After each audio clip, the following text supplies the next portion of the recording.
Let me ask you something. Right now, in this exact moment, how are you actually feeling? How are you actually feeling? And don't say fine, don't say okay, don't say tired. I'm asking about the feeling underneath all of that. Because here's something strange. You can know exactly what happened today. You can remember what people said to you.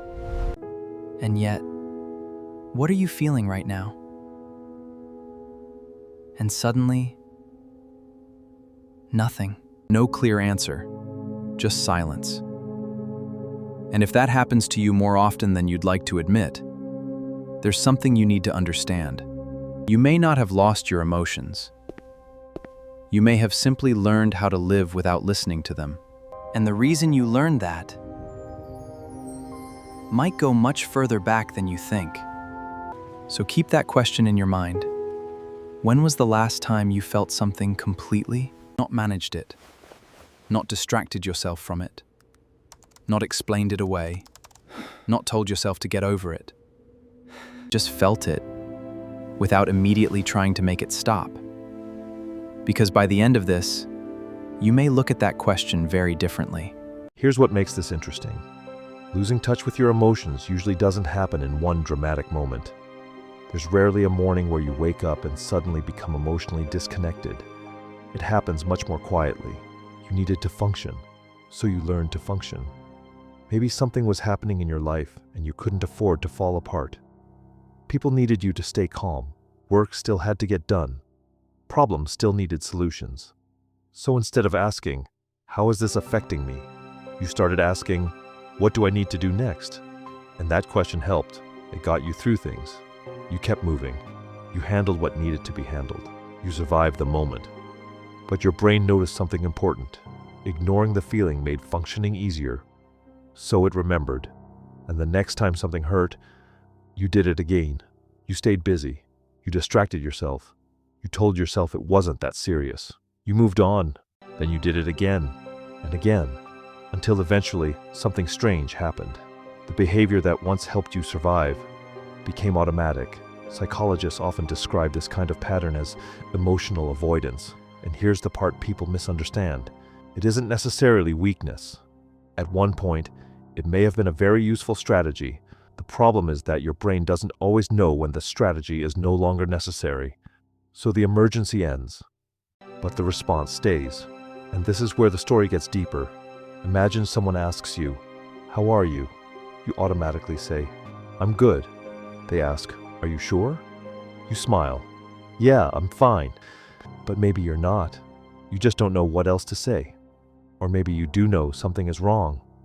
But the moment you try to explain it, the feeling disappears behind a wall of words. So you say, "I'm just tired." Maybe you are, but maybe you're also disappointed, lonely, overwhelmed, angry, hurt. You just don't have access to the exact word. And that's when people often make the wrong conclusion. They think, maybe I don't feel things deeply. Maybe you're cold. Maybe you're detached. Maybe that's simply your personality. But what if that's not the truth? What if you feel more than you know how to process? Because your emotions don't always arrive as neat sentences. Sometimes they arrive as a tight chest, a heavy stomach, tension in your shoulders, the sudden urge to leave a room, irritation that seems bigger than the situation, or a strange emptiness you can't explain. Your body may notice something before your conscious mind has words for it. And that's why the first step isn't always, "What am I feeling?"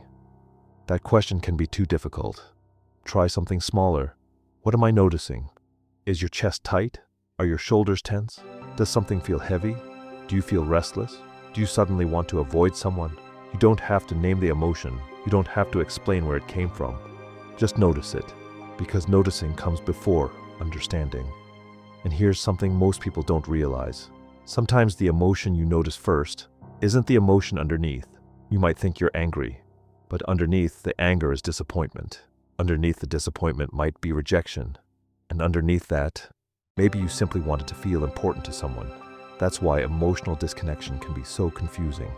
You're not necessarily missing emotions. You may be missing the connection between the emotion and the meaning behind it. And rebuilding that connection doesn't require some huge emotional breakthrough. In fact, Trying to force yourself to feel everything at once can make things worse. The goal isn't to suddenly open the floodgates. The goal is much smaller. Start noticing what is already there. One moment, one sensation, one honest question. What am I noticing right now? That's enough. Because every time you stop long enough to notice what's happening inside you, you're rebuilding a pathway you may have ignored for years. Now go back to the question I asked you at the beginning. When was the last time you felt something completely? If your answer is, I honestly can't remember, don't immediately turn that into a judgment about yourself. It doesn't automatically mean you're broken. It may simply mean you've been functioning for a very long time without giving yourself much space to actually exist inside your own experience. You've been the person who keeps things moving, the person who handles it, the person who doesn't make a big deal out of things, the person who says, I'll be fine. And maybe that's exactly what helped you get this far. But getting through something and processing it are not always the same thing. That's the realization most people miss. You can be functioning perfectly and still be disconnected from yourself. You can laugh, work, talk, go out, achieve things, and still have no idea what is happening underneath all of it. So maybe the way back isn't becoming more emotional. Maybe it's becoming more honest with the small things you already notice. The tension, the heaviness, the hesitation, the sudden irritation, the feeling you keep dismissing because you don't think it's important enough. You don't need to understand everything. You don't need to fix everything. And you don't need to have the perfect explanation. You can simply pause and ask, what is happening inside me right now? And for once, don't rush to answer. Just listen. Because the distance you feel inside yourself may not be who you are. It may simply be what happened when you learned that feeling was something you couldn't afford.